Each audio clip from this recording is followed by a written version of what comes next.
بسم اللہ الرحمن الرحیم۔ السلام علیکم احباب، سرپرائزنگ فیکٹس اردو میں آپ سب کو خوش آمدید۔ ناظرین محترم، مدینہ منورہ میں سیدنا عثمان بن عفان رضی اللہ تعالی عنہ کے نام پر باقاعدہ جائیداد رجسٹر ہے، اور آج بھی حضرت عثمان رضی اللہ تعالی عنہ کے نام پر پانی اور بجلی کا بل آتا ہے۔ تیسرے خلیفہ راشد عثمان بن عفان بن امیہ بن عبد الشمس بن عبد مناف نے زمانہ جاہلیت میں پڑھنا لکھنا سیکھ لیا تھا۔ جوانی میں تجارت کا پیشہ اختیار کیا۔ اپنے زمانے کے ارب پتی شخص تھے۔ سخاوت کی وجہ سے غنی کے لقب سے مشہور ہوئے۔ فروغ اسلام اور استحکام دین کے لیے اپنی دولت کو بے دریغ نشاور کیا۔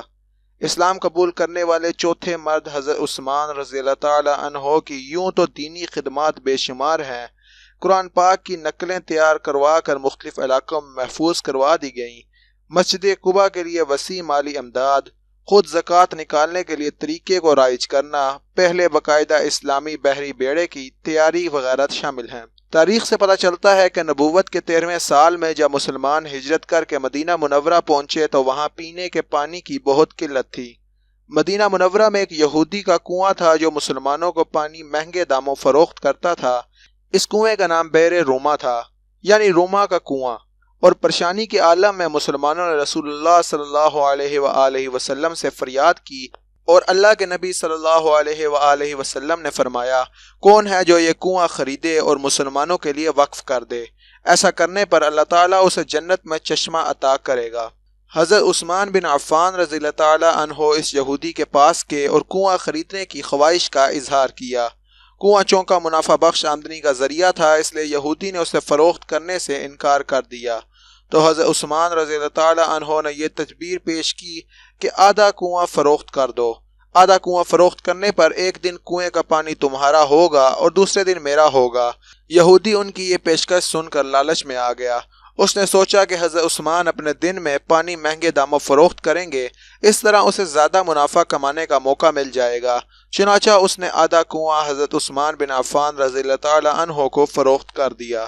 سیدنا عثمان غنی رضی اللہ تعالی عنہ نے یہ کنواں اللہ کی رضا کے لیے وقف کر کے اپنے دن میں مسلمانوں کو کنویں سے مفت پانی حاصل کرنے کی اجازت دے دی۔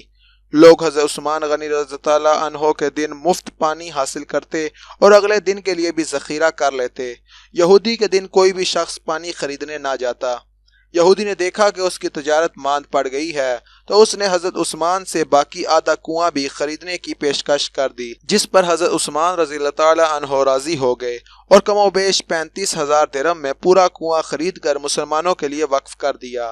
اس دوران ایک مالدار آدمی نے حضرت عثمان رضی اللہ تعالی عنہ کو کنواں دگنا قیمت پر خریدنے کی پیشکش کی۔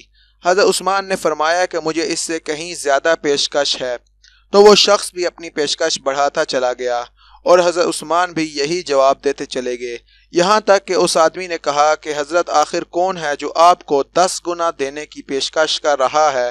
سیدنا عثمان رضی اللہ تعالی عنہ نے فرمایا، میرا رب مجھے ایک نیکی پر 10 گنا اجر دینے کی پیشکش کرتا ہے۔ وقت گزرتا گیا اور یہ کنواں مسلمانوں کو سیراب کرتا رہا، یہاں تک کہ حضرت عثمان غنی رضی اللہ تعالی عنہ کے دور خلافت میں اس کنویں کے ارد گرد کھجوروں کا باغ بن گیا، اور اسی دور میں ہی اس باغ کی دیکھ بھال ہوئی۔ بعد ازاں آل سعود کے عہد میں اس باغ میں کھجوروں کے درخت کی تعداد تقریباً 1550 ہو گئی۔ حکومت وقت نے اس باغ کے گرد 4 دیواری بنائی اور یہ جگہ میونسپلٹی میں حضرت عثمان بن عفان رضی اللہ تعالی عنہ کے نام پر رجسٹر کر دی۔ وزارت زراعت یہاں کی کھجوریں بازار میں فروخت کرتی اور اس سے حاصل ہونے والی آمدنی سیدنا عثمان بن عفان رضی اللہ تعالی عنہ کے نام پر بینک میں جمع کرواتی رہی۔ چلتے چلتے یہاں تک اس اکاؤنٹ میں اتنی رقم جمع ہو گئی کہ مدینہ منورہ کے مرکزی علاقے میں اس باغ کی آمدنی سے ایک کشادہ پلاٹ لے لیا گیا، جہاں فندق عثمان بن عفان رضی اللہ تعالی عنہ کے نام سے ایک رہائشی ہوٹل تعمیر کیا جائے گا۔ اس رہائشی ہوٹل سے سالانہ 50 ملین ریال آمدنی متوقع ہے، جس کا آدھا حصہ غریبوں اور مسکینوں کی کفالت اور باقی آدھا حصہ حضرت عثمان بن عفان رضی اللہ تعالی عنہ کے بینک اکاؤنٹ میں جمع ہوگا۔ سیدنا عثمان بن عفان رضی اللہ تعالی عنہ کے اس عمل اور خلوص نیت کو اللہ رب العزت نے اپنی بارگاہ میں ایسے قبول فرمایا کہ اس میں اتنی برکت عطا فرمائی کہ قیامت تک ان کے لیے صدقہ جاریہ بنا دیا۔ تو دوستوں میں امید کرتا ہوں کہ آپ کو ہماری آج کی یہ ویڈیو پسند آئی ہوگی۔ اگر آپ اس طرح کی مزید ویڈیوز دیکھنا چاہتے ہیں تو آپ ہمارے چینل کو ضرور سبسکرائب کریں، اس ویڈیو کو لائک کریں اور نیچے کمنٹ سیکشن میں اپنے خیالات کے اظہار کریں۔ Thanks for watching.